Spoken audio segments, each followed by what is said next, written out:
Não, gente, ser o tempo todo chamada de ou doutora ou professora é horrível. Então parem, me chamem de Sâmia.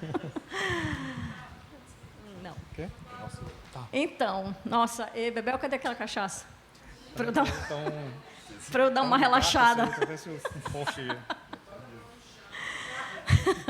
Não, gente, uma responsa assim enorme, né? Estar aqui recebendo vocês, assim, a convite do André. O André, assim, todo o mérito para esse cara. Falei para ele, cara, tu pegou um sonrisal e atravessou o Rio Guamá para conseguir fazer esse diatipo assim com muita, enfim, competência, né, e insistência. Porque é isso, né? Alguém tem que pegar a mochila, carregar, fazer toda a parada, e o André fez. Parabéns, cara. Parabéns mesmo.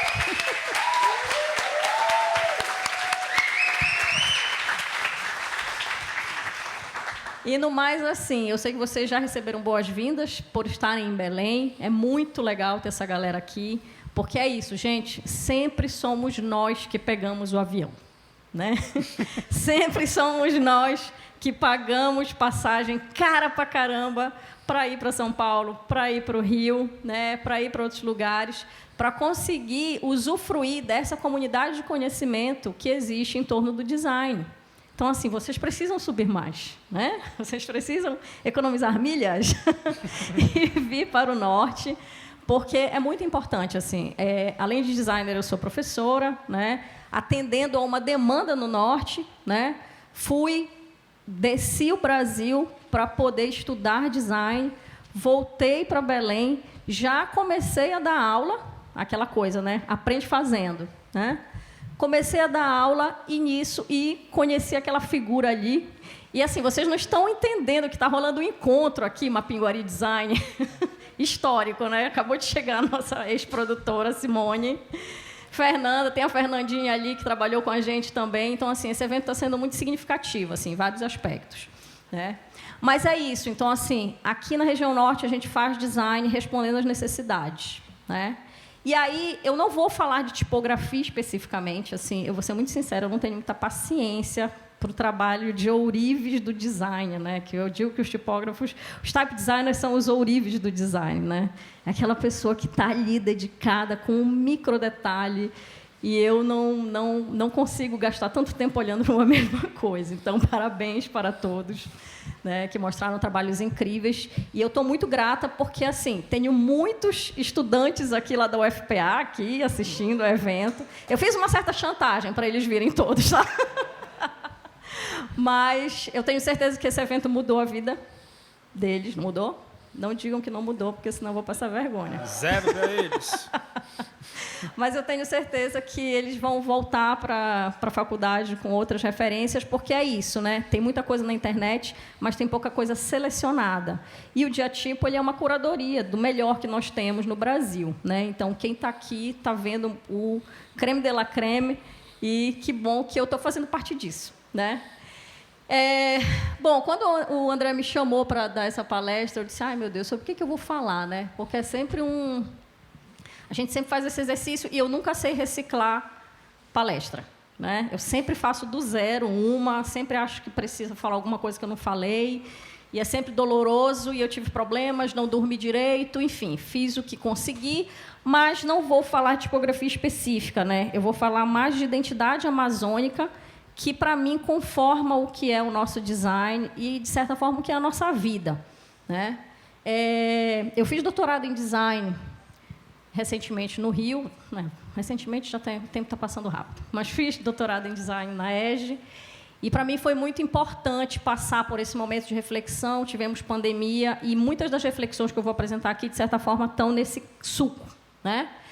E aí eu chamei de suco de Brasil, a paisagem gráfica amazônica e o design paraense. Pode passar, querido. Bom, então, só para fazer um previewzinho. Gente, eu prometo que eu não vou demorar 1 hora, tá? Está todo mundo cansado. E eu acho que a gente tem o nosso Type and Beer para trocar mais ideia. Mas vamos lá. Não, porque está essa ficha corrida aí, eu vou tentar ser um pouquinho breve, tá? Então, sou paraense, né? Formada em publicidade. Não tinha design em Belém, quando que já queria fazer design, não existia. Então, é isso, né? a carência, né, definindo os rumos das nossas vidas. Mas eu acabei a faculdade de publicidade, uma semana depois eu estava em São Paulo, estudando design gráfico, né, e voltei, passou um tempinho, encontrei a Fernanda Martins e criamos o Mapinguari Design, né.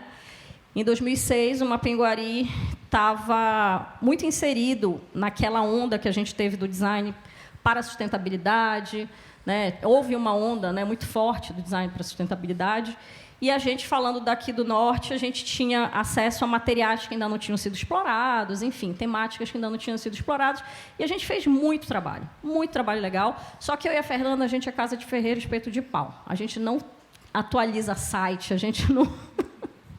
A gente confia que as pessoas vão saber de alguma forma do nosso trabalho. Então, assim, isso é um problema. A gente tem vários trabalhos que não estão na internet, né?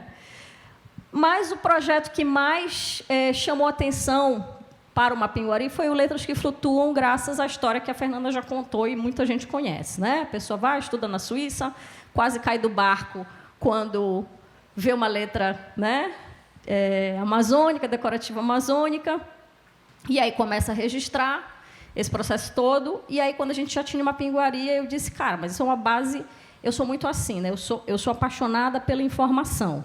Então, assim, quando eu vejo que algum projeto tem muita informação, eu digo, a gente precisa divulgar isso, né? Isso, tudo que eu me deparo, eu tenho esse comportamento. E aí, com letras, foi assim. Eu disse, Fernanda, mas a gente precisa fazer alguma coisa com isso. Aí, a gente estava, na época do Ministério da Cultura, com os seus primeiros editais. Vamos escrever no edital. Beleza, bora atrás desses caras. Fizemos o primeiro documentário, que está no YouTube, né? Todo mundo pode assistir, 10 minutinhos, e foi quando a gente conseguiu registrar o trabalho do Luiz de uma maneira mais merecida, né? E isso rodou, palestra, e desde então a gente vive essa ressonância dessa onda que é o Letras que Flutuam, né? Em alguns momentos ele fica meio acalentado, aquela maré paradinha, né? Aí, de repente, vem uma marca grande. Ai, vamos fazer, né? Eu quero fazer estampa com a letra. Aí, pá, e tem aquele fervo danado em torno do projeto. Tá bom. Deixa eu ficar com essa letra aqui. Essa letra do Júnior.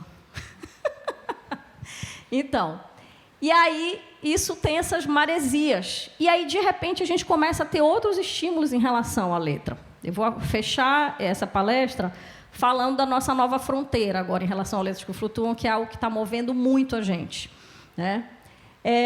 Como eu falei, sou pesquisadora, né? E a gente se mete em umas roubadas, né, que são necessárias, que é a representação política.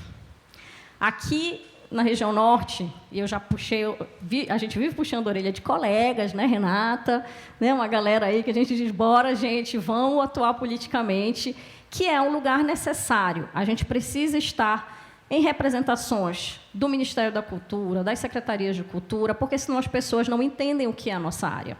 Então, quase sempre, eu e Fernanda ocupamos esses lugares nas setoriais de design, ADG Brasil, né, AB Design, ou seja, tentando puxar para o norte alguma visibilidade e fazer com que as pessoas daqui percebessem o que é design, enfim, a partir de outras perspectivas.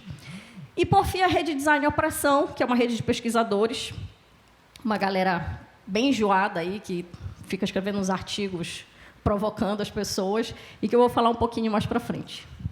Pode passar, André. Bom, como a gente não faz portfólio nem site, eu resolvi colocar a foto do trabalho que a gente está mais envolvida atualmente, que uma outra vertente do Mapinguari é o design participativo, né? A gente já desenvolveu com alguns grupos, né, de base comunitária, alguns projetos em que a gente envolve esses grupos no desenvolvimento das marcas, no desenvolvimento das soluções visuais.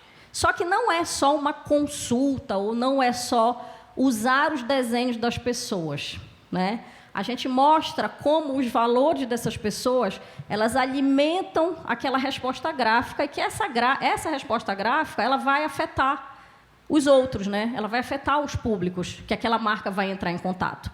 E aí, agora, o projeto que a gente está é com artesãs Juruna e Arara, né, da região do Xingu, e, de vez em quando, a gente se mete lá para o Xingu, né, Fê? Pega um espium, volta toda machucada de mosquito, volta doente, mas a gente vai lá nas aldeias indígenas para conseguir se alimentar um pouquinho dessas referências, mas sem fazer para eles e elas, mas sim fazer com elas.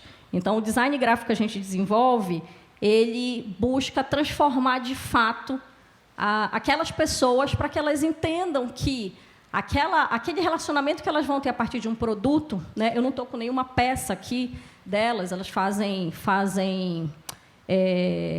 pinturas em tecido, fazem acessórios de miçanga. Isso é um projeto de resgate cultural bem forte.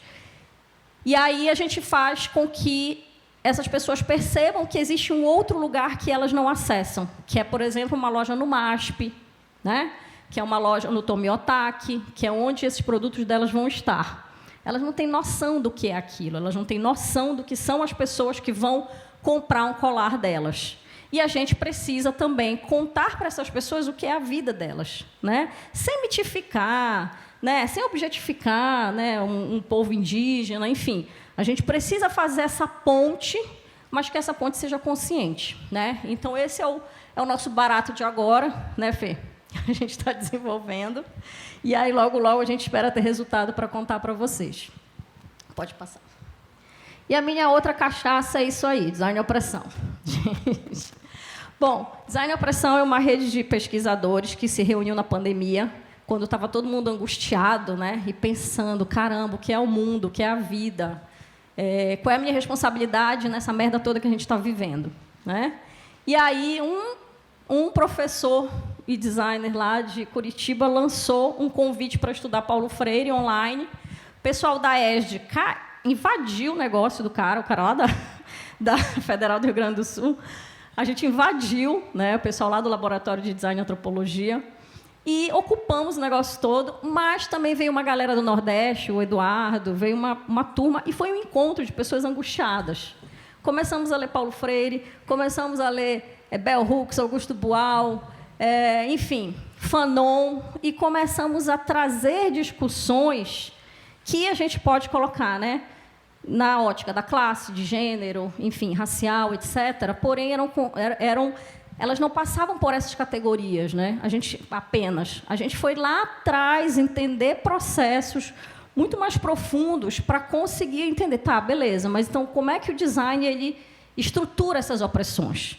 Porque uma coisa é a gente dizer, beleza, eu vou colocar cota no evento para designers negros, eu vou fazer isso e aquilo. Mas o mais importante significa, na verdade, a gente conseguir desestruturar essa necessidade, né? Então, assim, uma coisa que eu sempre coloco é que não adianta, para mim, por exemplo, quando eu vejo, porque o designer negro foi premiado, não sei o quê.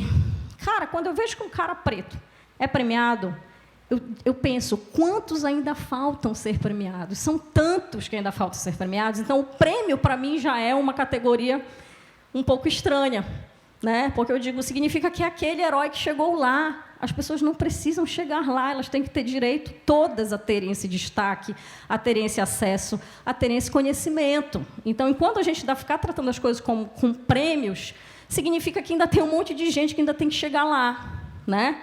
Então, o que eu quero dizer é que é isso. Quando é que a gente vai conseguir fazer com que várias mulheres, várias pessoas da periferia, várias pessoas, enfim, né, em situações de desigualdade, possam estar, por exemplo, aqui nesse evento, né?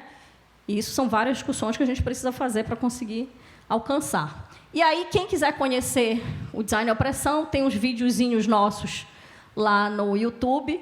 E agora a gente está numa coisa muito do embate acadêmico mesmo, porque é de onde a gente fala e é onde a gente consegue tentar desestruturar algumas coisas. Pode passar, André. Mas aí, espera aí um pouco, tá?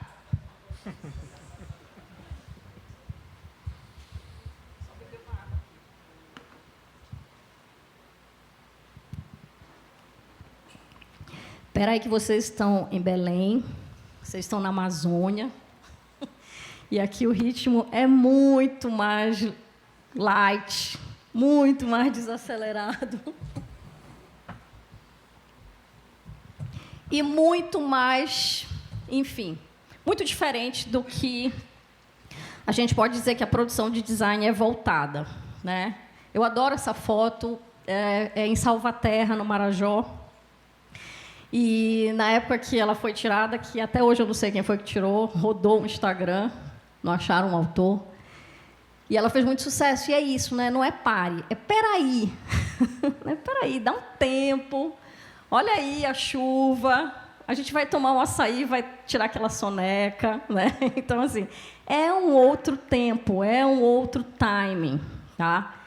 E por muito tempo, justamente por essa situação da diferença, né? Fui estudar no Sudeste, voltei, trabalhei com design, voltei para o Sudeste, voltei de novo, né? Eu fico nesse diálogo, né? Por muito tempo, a gente aqui, talvez algumas pessoas confirmem, né? Quem correu atrás de aprender design, porque aqui não era oferecido, muitas vezes sentiu essa diferença como se fosse um sentimento de inferioridade, né? Tipo, porra, eu não consigo fazer como Sayane, eu não consigo fazer uma caligrafia incrível como a fulana de tal, né? Que está lá colocando na internet, nananana. E aí, depois de um tempo, eu comecei a perceber, cara, mas isso não é culpa minha, isso é culpa de algo muito maior, né? E esse algo muito maior, o que que é? É a diferença, é a conformação histórica, é a conformação geográfica de tudo que existe na Amazônia, né? E aí eu comecei a perceber o seguinte, eu disse, cara, então é isso, vou operar um pouco, né? Eu vou dar esse tempo e vou entender que as coisas precisam ser feitas no nosso tempo, do nosso jeito, sem a gente ficar fazendo essas comparações, né? Ai, por que a cena de design do Pará não é igual a de São Paulo, não é igual a de não sei onde? Digo isso porque eu fiz algumas comparações por muito tempo. E depois eu comecei a pensar, não, nossa cena ela é resultado do que a gente é, do que acontece aqui, né? Pode passar, amor. Tu fica muito engraçado sentadinho aí, escondido.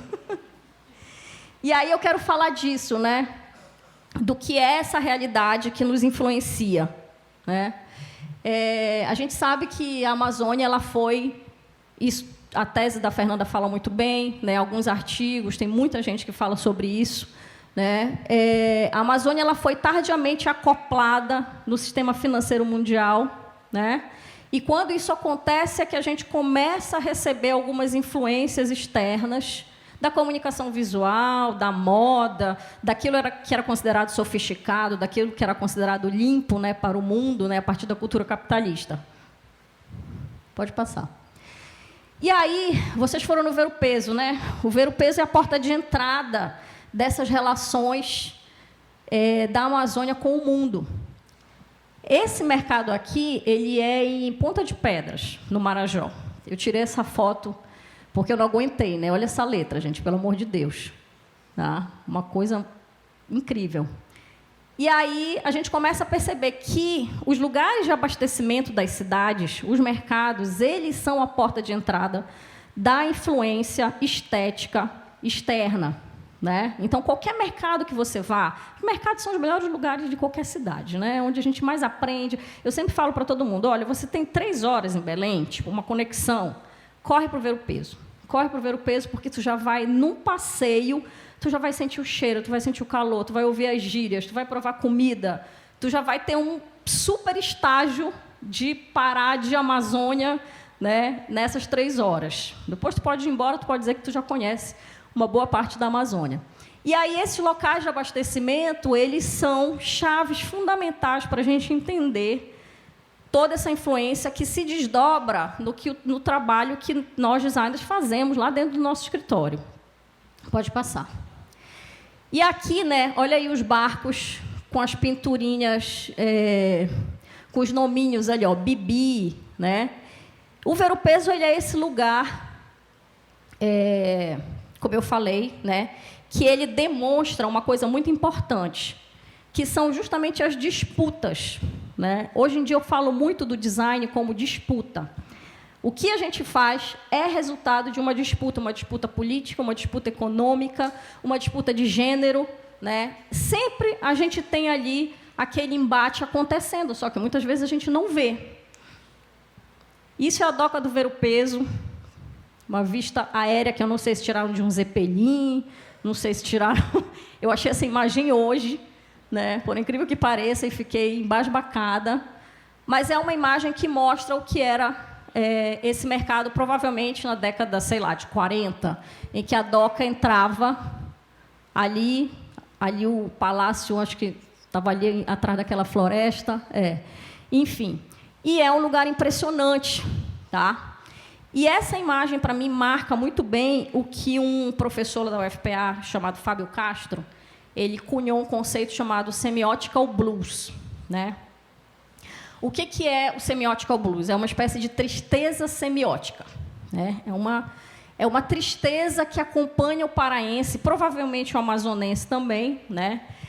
E todos os lugares que passaram por um desenvolvimento muito grande com o ciclo da borracha, né, que foi, de fato, a chave, né, que virou a relação da Amazônia com o mundo.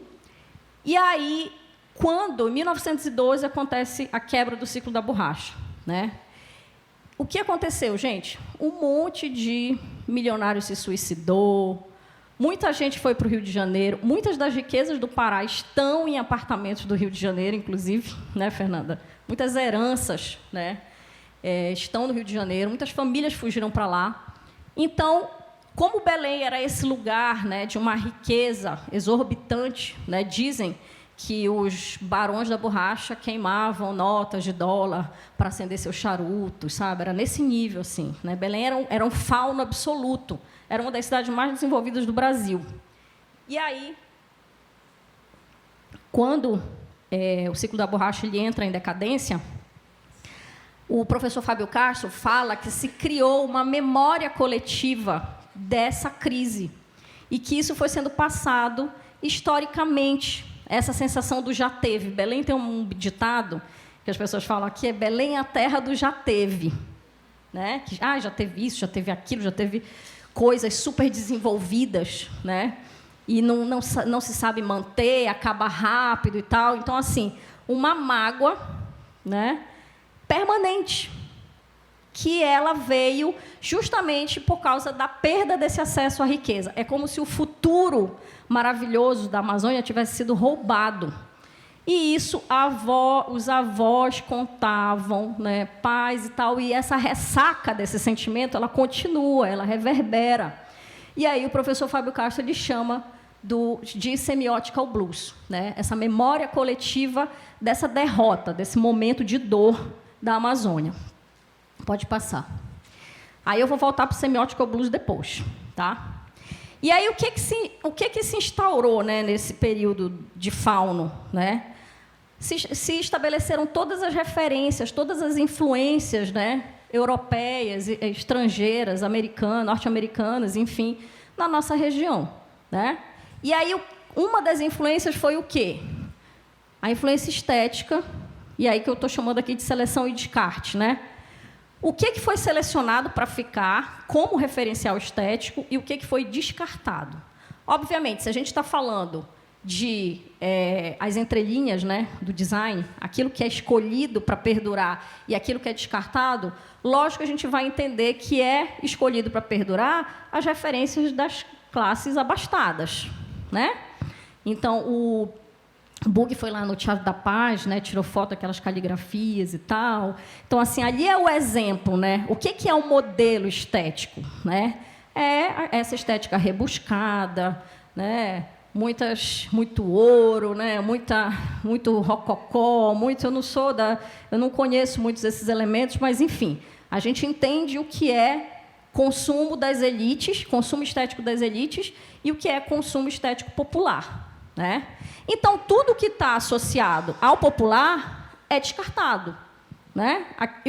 O que é esse descartado? São as soluções cotidianas, né? Aquilo que o cara precisa fazer uma venda, sei lá, tô sem dinheiro para nada, vou vender, sei lá, vou abrir uma banquinha do jogo do bicho, vou escrever aqui com a minha mão.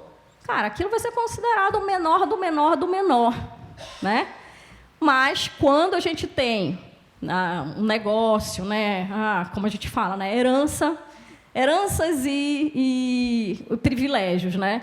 A pessoa consegue abrir um negócio, tem tudo de melhor, consegue contratar um designer, não sei o que, não, aquilo vai ser colocado numa outra posição. Então, eu coloco que a seleção e o descarte acontece aqui, né, na maldita e na bendita taça de cristal, né? Então, assim, a taça de cristal, que já foi muito falada aqui, né, o manifesto da taça de cristal da Beatrice Ward, né, ela é apropriada para um mundo específico, né? Para um mundo industrializado, que as referências estéticas elas são muito formatadas, né, da indústria, enfim, daquilo que está disponível naquele lugar e que consegue estabelecer uma cultura, um ambiente cultural. Quando a gente traz para a Amazônia, me fala se é possível, gente, uma taça de cristal na Amazônia. É impossível. É uma cuia de açaí, com açaí cheio de tapioca. É impossível, cara. Sem granola, tá?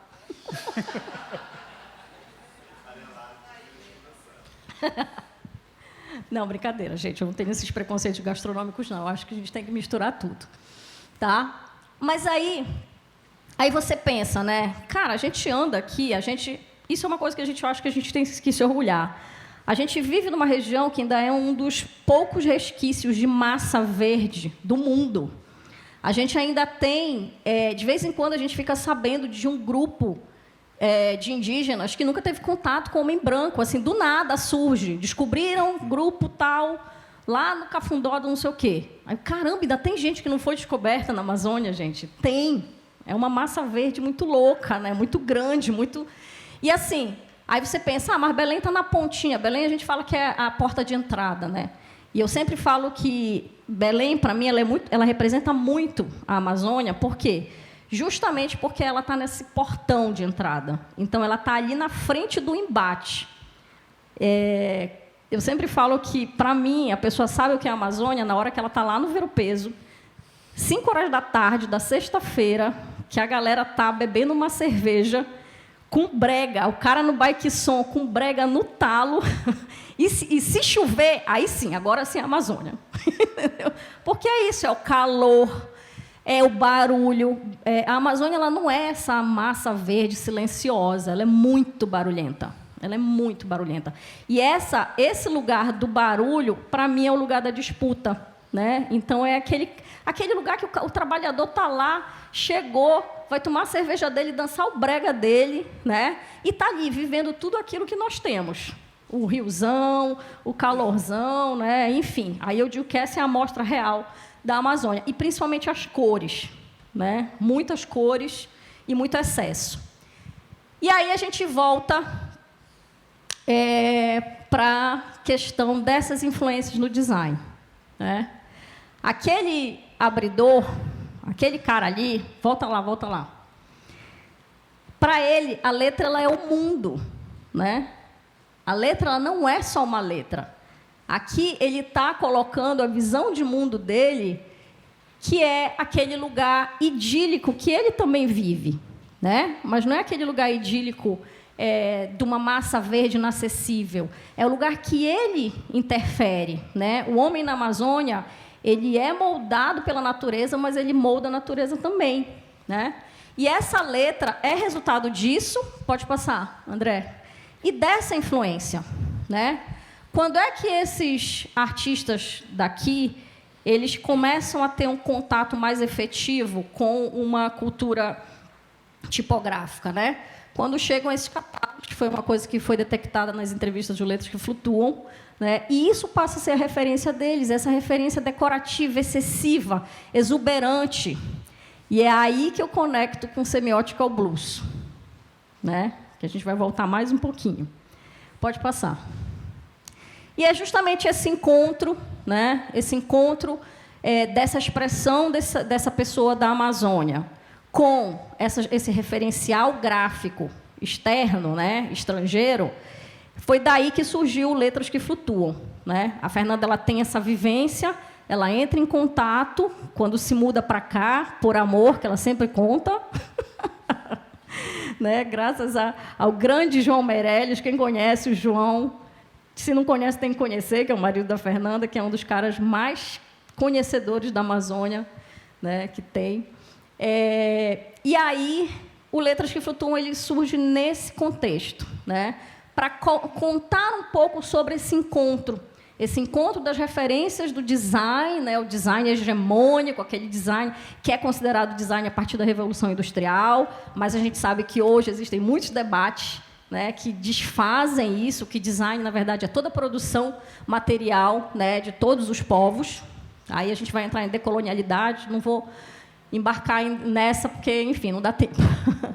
E o Letras ele vira esse resultado, né? Assim, já são vários anos de um projeto permanente que deu origem a esse livro, mas deu origem a 2 filmes que nosso cinegrafista maravilhoso, o diretor também está bem ali, o Marcelo, muito querido, Marcelo Silva. Esse homem tem um olhar incrível.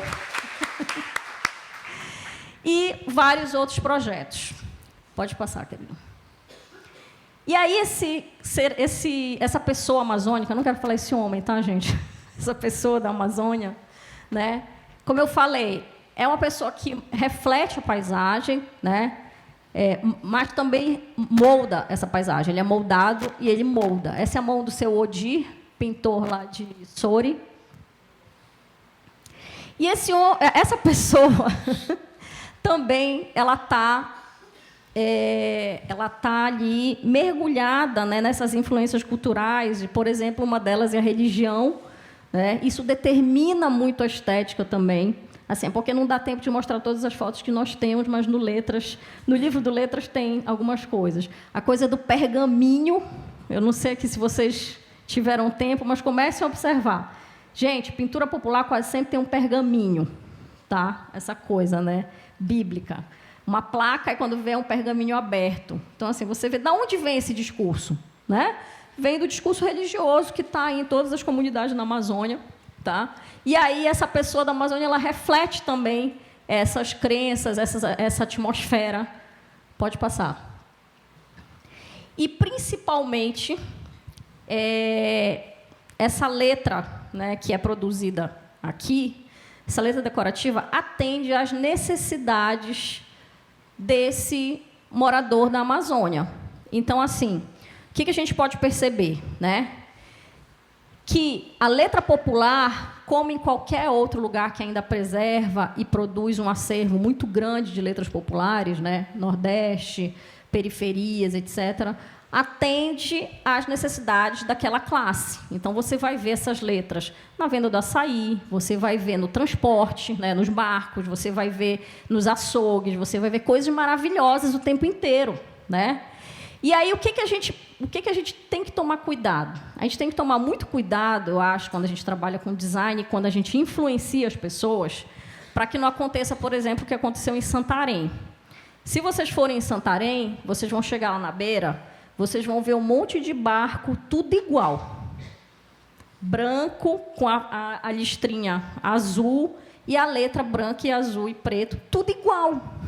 Ou seja, com o objetivo de formalizar uma frota, né, de deixar um pouco mais, sei lá, sofisticado, identificável, mataram a diversidade das letras decorativas. Então, assim, você chega lá e é tudo igual. Gente, para mim, assim, é desesperador, né? Porque cada barco tem a sua riqueza, né? A sua história, a sua riqueza. Pode passar. E ainda, né, respondendo às necessidades estéticas, né, dessas classes, tem aí, por exemplo, outro exemplo que é a pintura de faixas de aparelhagem. Mas por que eu estou fazendo isso? Eu já estou voltando para o link do Semiotical Blues. Como é que a gente confronta a tristeza, né, a melancolia? Com festa, né? Então, assim, isso, gente, o que mais tem aqui na região norte é festa.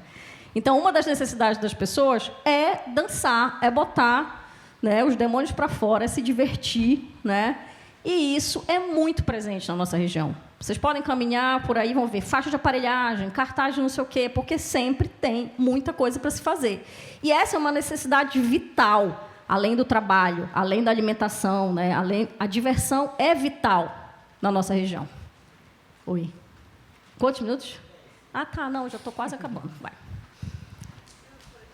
E aí eu digo que a gente vive numa situação de recusa à tristeza. Há uma negação da chamada semiótica blues. Essa melancolia, né, eu falo que a nossa expressão estética aqui é uma recusa à tristeza, é uma recusa à melancolia. Então, se a gente puder chamar, né, de design popular, ou essas estéticas gráficas populares, elas são uma negação à melancolia. Pode passar. E elas são uma tentativa de domar a natureza, né? Os DJs que dominam um crocodilo. Vocês não têm noção, gente, eu tenho certeza absoluta, isso eu posso falar. Talvez vocês tenham ido, alguém tenha ido na rave mais absurda de som e iluminação do mundo, mas essa pessoa não viveu o que é estar na frente desse crocodilo. Não viveu. Se você, de repente, tem algum histórico, ou então, de repente, você nunca fez um exame para saber se você tem epilepsia, você descobre numa aparelhagem do crocodilo, especificamente do crocodilo. Gente, é uma coisa alucinante, assim. Você fica com aquela sombra da luz por 2 semanas no teu olho, sério, e meio surdo, assim, sabe, por 2 semanas. Então, é isso. Esse ser da Amazônia, ele nega essa tristeza e ele quer mostrar que ele pode superar os desafios de viver na Amazônia. E ele demonstra isso alegoricamente, seja dominando crocodilos, pode passar, búfalos ou bestas feras. Tá? E isso é um projeto, né? Esse é o João do Som, é o trabalho do João do Som, que desenha as aparelhagens daqui de Belém, né? Ele faz projetos absurdos, assim. O último que eu acompanhei, tem uma foto aí, é do Tupinambá, porque agora, como está essa tendência, né, de animais, aí tem a aparelhagem mais tradicional daqui é a Tupinambá. E aí, como é que você vai, né, colocar um índio como animal e tal? Aí ele está fazendo o rosto de um indígena, assim, meio robótico, sabe? Pode passar. E aqui ele projetando no CorelDRAW, né? Então, assim, gente, se isso não é design, para mim, eu não sei mais o que é. Porque esse cara, né, ele projeta as experiências das pessoas. Ele começa no esboço dele, né? Ele aperfeiçoa, ele prototipa e ele materializa, né, essa experiência. Então, para mim, esse cara ele é tão designer como, ou mais designer do que nós, né? Pode passar. E aí a gente, né, tem que se perguntar, e o que a gente faz com isso? Eu não trouxe exemplos de trabalhos, eu não quero ficar falando do nosso trabalho aqui, nem fiquei apontando, já vi vários designers aqui, né, colegas que têm trabalhos maravilhosos e que estão refletindo justamente isso e mais toda a conformação social e econômica da nossa região. Então, o que a gente vê, né? O que a Amazônia coloca economicamente para o mundo? Gastronomia, música, né? Cultura em geral. E a gente sabe, né, as outras explorações escusas, né? Garimpo ilegal, carne ilegal, enfim, madeira ilegal, que está refletido aí quando vocês veem na cidade uma riqueza assim que você pensa, nossa, 6 milhões, um apartamento na doca, né? Algumas coisas suspeitas que a gente vê de desigualdade social, de uma riqueza que simplesmente não desce para as outras classes, né? É uma riqueza ilegal que ela é gasta em Miami, ela é gasta na Europa, mas ela não chega naquele estudante da UFPA que tem que pedir residência porque não tem onde morar. Não chega, né? E aí, esses designers, eles estão refletindo essa estética. Então, assim, eu acho que isso, o Letras que Flutuam tem um mérito muito importante, que é justamente de trazer para o design essa referência que estava aí, né?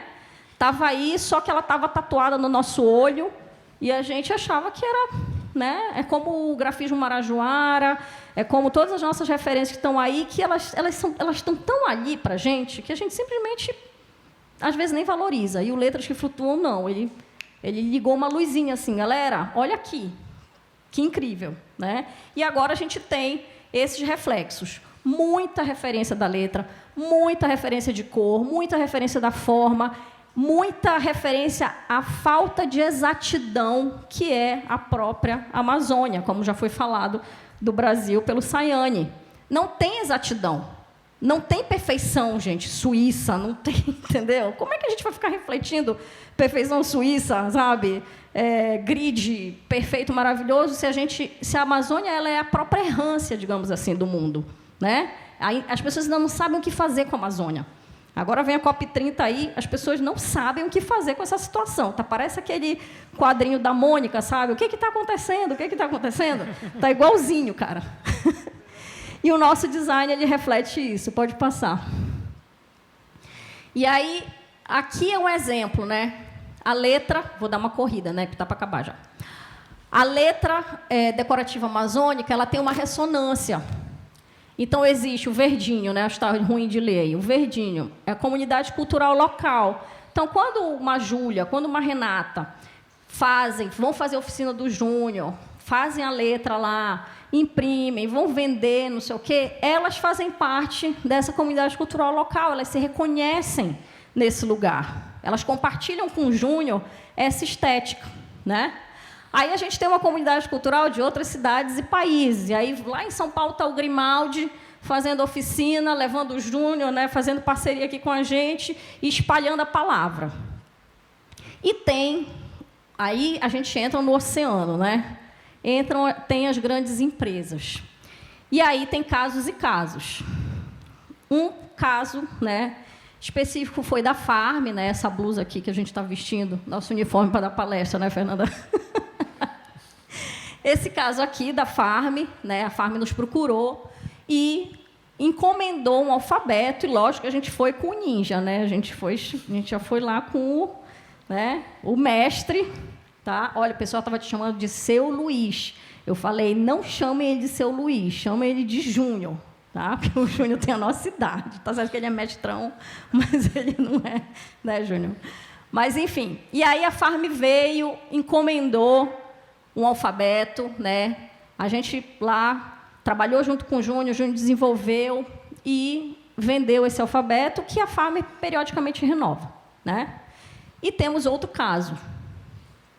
Temos o caso da Renner, que eu fiz uma postagem meio revoltada quando eu vi essa roupa, né? E várias pessoas vieram comigo e dizer: nossa, que legal, a Renner fez parceria com vocês. Não fez. Né? E aí, aí a gente tem que se perguntar qual é a responsabilidade das grandes marcas quando elas entram em contato com manifestações culturais sem terem nenhum vínculo com essa manifestação cultural. Né? Qual é a responsabilidade dessas empresas? E aí você chega num display dessa roupa, que está fazendo o maior sucesso, não tem uma referência aos abridores de letras. Não é que tenha que ter uma referência ao Letras que Flutuam em Si, que é um projeto. Né? Mas não tem uma referência a essa manifestação cultural. Né? Então, é, no mínimo, irresponsabilidade de uma grande empresa, né, que teria, no mínimo, uma função educativa, de dizer, olha, galera, a gente se inspirou nas Letras do Norte, blá, blá, blá, sabe, só para fingir. Mas não, os caras não fizeram nem isso. Né? Então, estou aqui denunciando no fórum correto.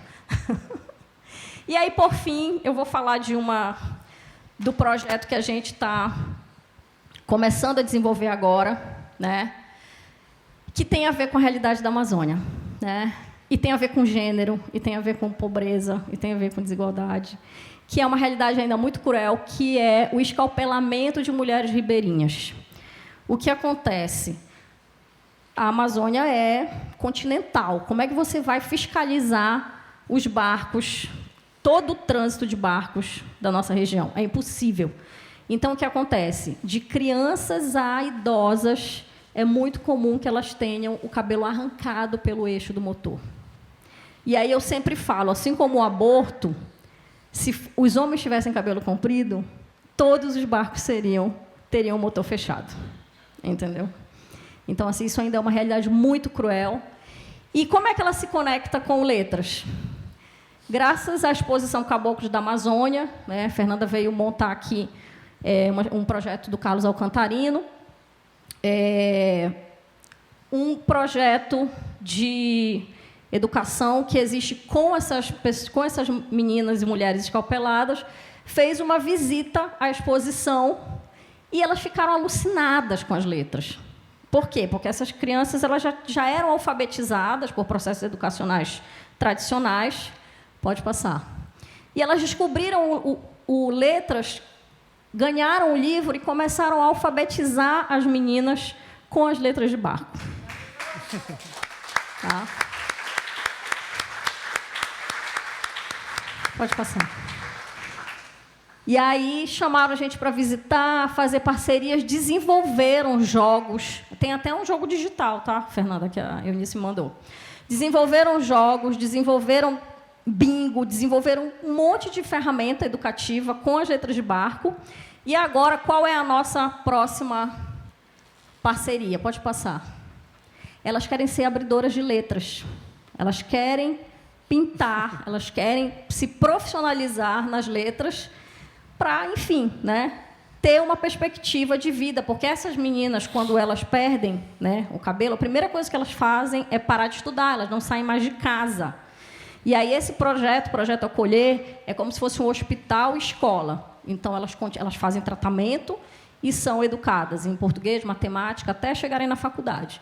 E agora elas estão demandando da gente que o Letras que Flutuam seja um projeto que faça com que elas sejam abridoras.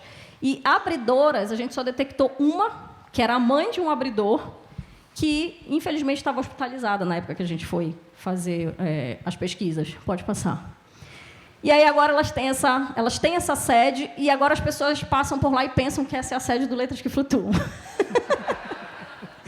Mas vocês têm uma sede ali na nossa educação. Não, é o Acolher, gente. Elas se apaixonaram pelo projeto e elas pintaram. Elas mesmas pintaram, né? E aí, agora, o Júnior está nessa eminência para a gente ir lá, só que a gente ainda não conseguiu marcar uma agenda, para ele começar a fazer oficinas, porém, a gente quer fazer realmente um projeto educativo, abrangente, em que a gente vá além dessas meninas, né, escalpeladas, encontrar outras meninas, mulheres, em situação de vulnerabilidade para se tornarem abridoras de letras.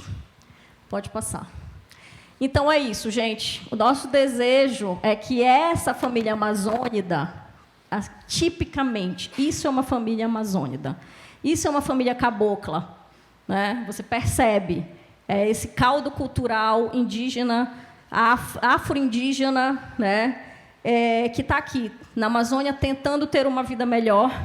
E a gente espera que essas crianças possam, por exemplo, um dia saber o que é design, poder fazer uma faculdade de design e serem incríveis e transformarem a sua região. É isso. Obrigada.